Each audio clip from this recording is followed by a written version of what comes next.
Hello friends, இன்றைக்கி நம்ம வீடியோவில் பார்க்க போகிறது தேன் போல் இனிப்பாக இருக்கக்கூடிய போலி தான் செய்ய போகிறோம். இது எப்படி செய்கிறதுன்னு பார்க்கலாம்.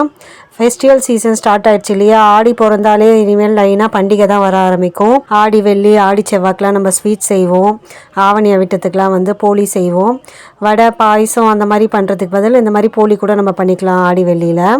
இப்போது அதுக்கு நம்ம மைதா மாவு எடுத்துக்கலாம்.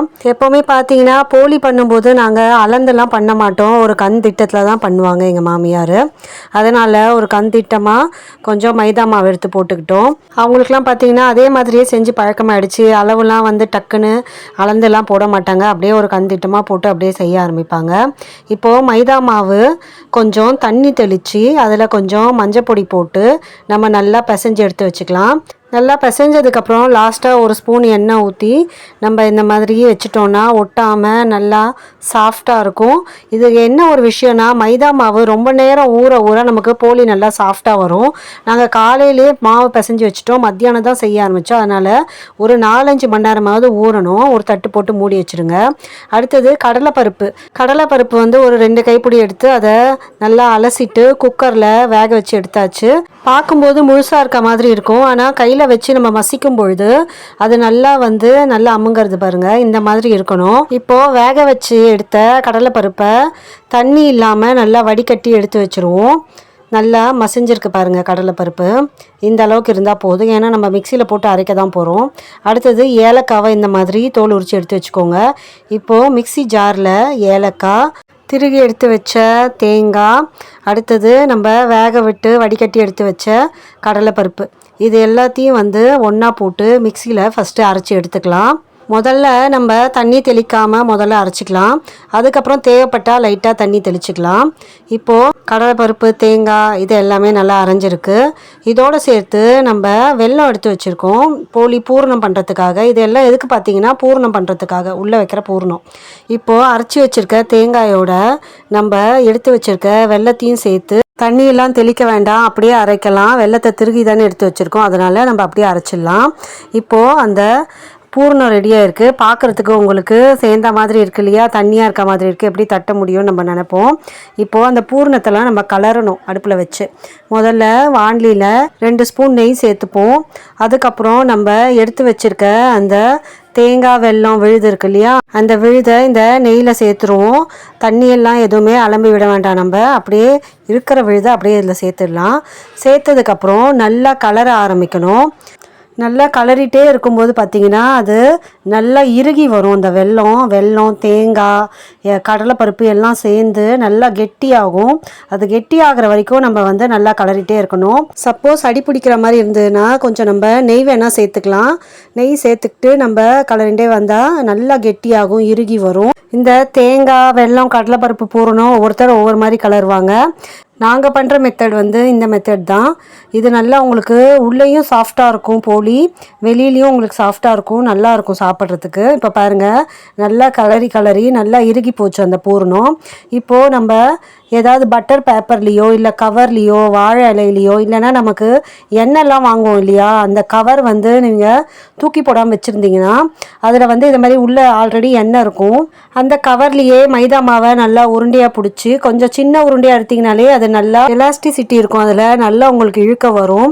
அதனால் சின்ன உருண்டையாக பிடிச்சி அதுக்குள்ளே இந்த பூரணத்தை வச்சு நம்ம க்ளோஸ் பண்ணிவிட்டு இந்த மாதிரி தட்டி எடுத்தோன்னா நீங்கள் இன்னும் மெலிசா வேணாலும் தட்டிக்கலாம், இல்லை கொஞ்சம் தடிமனாக இருக்கணும் அப்படின்னாலும் நீங்கள் கொஞ்சம் தடிமனாகவும் தட்டிக்கலாம். இந்த மாதிரி தட்டி முடிச்சுட்டு நம்ம தோசைக்கல்லில் போட்டு எடுத்துக்கலாம்.